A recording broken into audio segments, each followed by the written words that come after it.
I've been described as an out-of-the-box thinker when it comes to institutional finance. And that's a moniker that I really welcome and accept. The whole idea that average investors are unable to access a $200 trillion world of assets because they either have to become experts in the business or otherwise can't have them in their portfolio is absurd.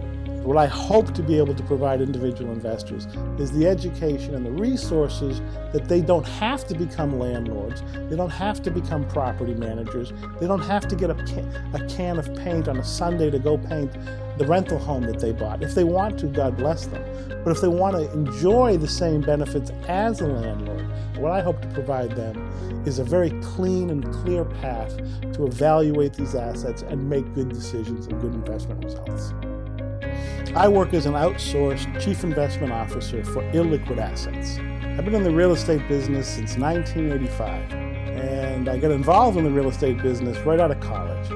I just finished 2 hard science degrees, and so here I was out of work, didn't have a job, and a family friend who ran a real estate organization asked me to join them. And I had read that over the course of centuries that real estate was the primary wealth source for most long-lived American families, and that was compelling to me. What I have always found is that combining the basic supply and demand fundamentals with behavioral finance, more the psychology of investment, that the two together allow me to see things perhaps before other people see them. I have, for better or for worse, a great reputation in terms of identifying emerging opportunities before they occur. What I like to be able to understand is cause and effect. What makes for a new opportunity? What makes for an opportunity that's getting long in the tooth? One of the things I'm most proud about is I anticipated in print, in writing, the financial crisis of 07 and 08. Starting in 05 and 06, I began writing about the fact that mortgage providers, U.S. mortgage providers, had accessed a demographic who, from the history of time, from the beginning of the real estate industry, when the first records began, always rented apartments. And the mortgage industry penetrated a demographic who couldn't afford these mortgages. And I began to anticipate the eventual fallout of a home ownership rate that had risen to astronomical levels. Well, something was going to happen with those mortgages. And so we began to organize ourselves in a manner where we could take advantage of the inevitable opportunity that was going to emerge. And indeed, starting in first quarter of 09, we began a strategy of buying apartment buildings all over the country, predominantly in growth markets. Why? Because even though the financial crisis had just occurred, vacancy rates were high. People only have 2 places to live. They can live in a house or they can live in an apartment. They had left apartments to buy homes they couldn't afford. It only made sense that they were going to leave houses to go back into apartments. And that began one of the best investment cycles in my entire career. And so that's an example of seeing an opportunity emerge, being prepared for the cycle, understanding not only the components of fundamentals, but also the psychological aspects. The concept of a stop came out of traders and trading culture. And if my loss gets to a predefined limit, I will sell. They will stop the investment.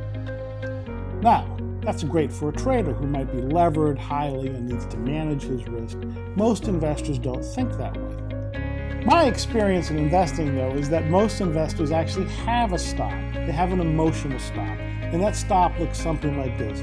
Oh my God, we put Johnny's college savings into this mutual fund. It has now gone down sufficiently that Johnny isn't going to finish 4 years of school. I've hit my stop. So whether you know it or not, most investors have a very real emotional stop. Why is that important? It's important because if we all need liquidity at the exact same time, chances are we're all hitting our emotional stops at the exact same time. Now, what's the evidence for this? The evidence for this is just pull up a price chart of almost any major stock index or stock security.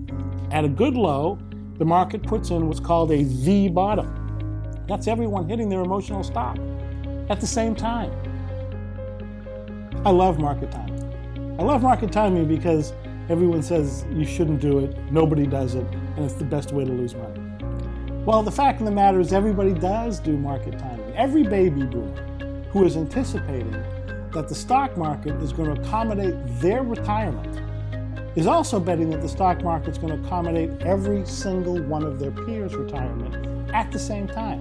That's the definition of market timing. So we're market timing all the time, whether we admit it or not. Remember, what changes is how market participants view the market. Do they view it through an emotional lens of fear, where they're afraid and they're selling and they're hitting their emotional stop, or do they view it through a lens of complacency, where they really don't have any concerns? Individual investors have, the good news is, access to a broad array of information about markets and securities and how to invest. But it's almost an overwhelming amount of information for any individual investor. Which books should I read? Which podcast should I listen to? Who has advice that's meaningful to me? What I hope to provide them is a very clean and clear path to evaluate what should I be looking at when I invest in real estate, when I choose a real estate investment manager to give some of my hard-earned money to. I wrote the book so anyone can invest in real estate without becoming a landlord. So anyone can invest in infrastructure without becoming an expert on ports and utilities and electrical transmission lines. The book is really about where the market is going, why these assets are going to become increasingly accessible to just about everybody, and how you evaluate them in the same way that you'd evaluate stocks, bonds, or a mutual fund. So what this book provides a reader is my 35 years of investment experience in the institutional real estate marketplace, evaluating which assets to buy, which managers to buy them through, and how to execute and underwrite these assets, all available to you in one place. This book is written for the widest possible audience of anyone who could be or is an investor. So that includes, on the low end, the individual investor who might have $100,000 or a little bit more to invest, all the way up to institutional investors who are evaluating or reevaluating the role of hard assets in their portfolio.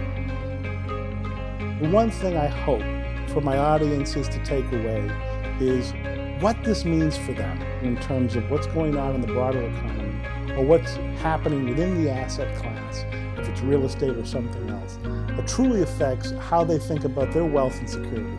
That's my objective, is to make a connection so that when they look at the asset, they're able to say, well, I think I understand what this means for me.